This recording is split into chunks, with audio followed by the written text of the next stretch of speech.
has a big, beautiful, bright future ahead. Vivek Ramaswamy. Come on up, Vivek.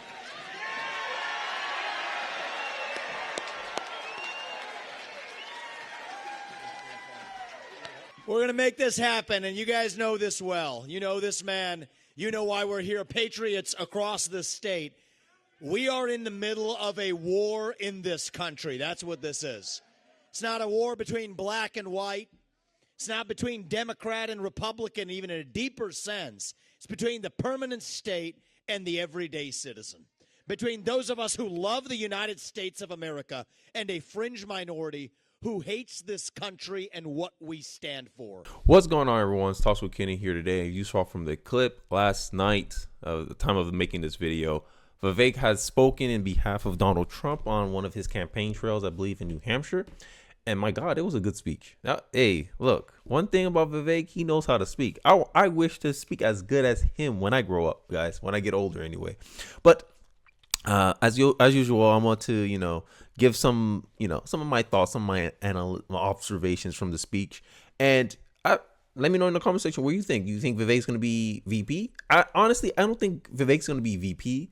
I think Vivek will be more of an advisor, like a policy advisor for Donald Trump. I don't think he's necessarily going to be vice president. But I wanted to highlight a post that Candace Owens put out that I kind of agree with. Some of you guys really need permission to like Vivek. LOL politics. He's always been a star, but I'm glad you're all waking up to it now.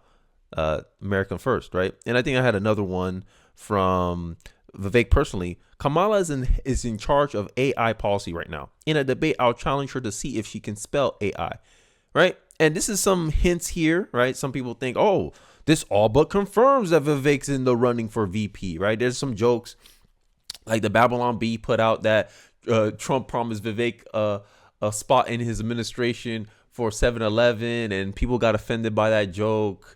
It's funny how in a span of a couple days, how the landscape changed, right? People who hated Vivek thought he was a plant, Obama 2.0. The minute he endorsed Donald Trump, all of a sudden the same people that were skeptical of Vivek, oh, he might try to trick us. Now they love the guy. Now you got Jack Posobiec saying, imagine what Vivek will do to Kamala and Harris. I'll bet on the same blank stare that I got Nikki when I asked her to name 3 Providence in eastern Ukraine. Now, I honestly believe if I had to put a percentage point on who I think is likely to be Donald Trump's VP, I don't know why I keep thinking Tucker Carlson for some reason, right? Because people are speculating, hey, Trump's going to need someone who's a strong campaigner, and I think this is one of the reasons why Vivek would be considered, right? But I don't think that will be Vivek's role. I think Vivek will be more of an advisor, because I think that's the only way he can kind of still do his own thing, still speak what he believes without feeling like he's subordinate to Donald Trump. But hey, who knows? We're all speculating here. But I digress. I think I've been rambling too long in this segment.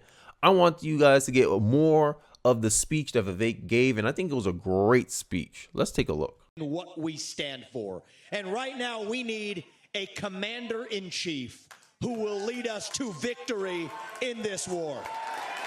That's what we need in this country. You got to know you're in a war to win one. You can't win one if you're asleep at the switch, have your head stuck in the sand like most Republicans. And I think that's going to require somebody who isn't bought and paid for, a businessman, not a politician. Anybody heard of that? And that's why I was in this race, but I'll tell you, the people of Iowa spoke loud and clear last night, and I'm a big believer that we, the people, create a government that is accountable to us, not the other way around. That we, the people, choose who leads this country. And so we heard we, the people, last night, and that is why last evening I met my friend here. We met in person, and I told him that I would endorse Donald J. Trump for President of the United States and do everything in my power to lead us to victory in this war.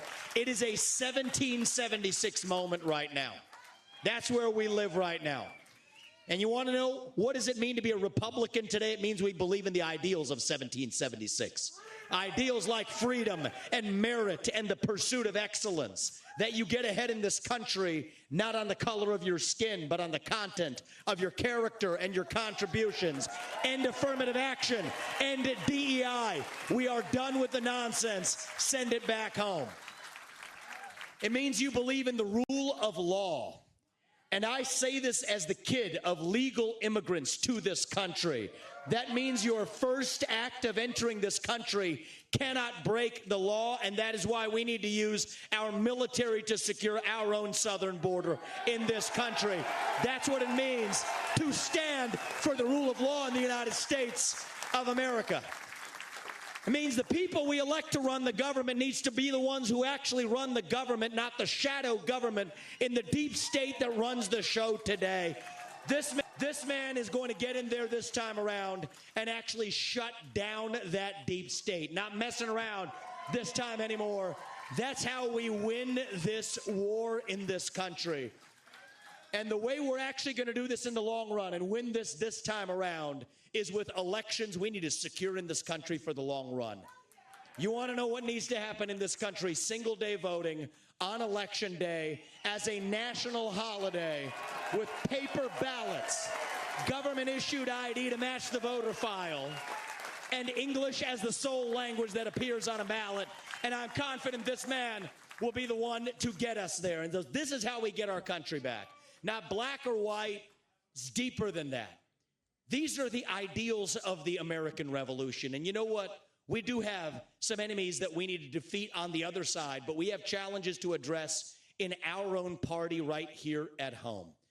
So you know what? If you want somebody who's going to foist onto you to use your social media account, you want to use a driver's license to do it, to have the right to use the internet, this man's not your man. There's another candidate in this race who'll do that for you. It's Nikki Haley. You want to cut Social Security, you want to cut Medicare, you want to cut veterans benefits so we can fork over more money to Ukraine so some kleptocrat can buy a bigger house? Vote for Nikki Haley, not this man right here.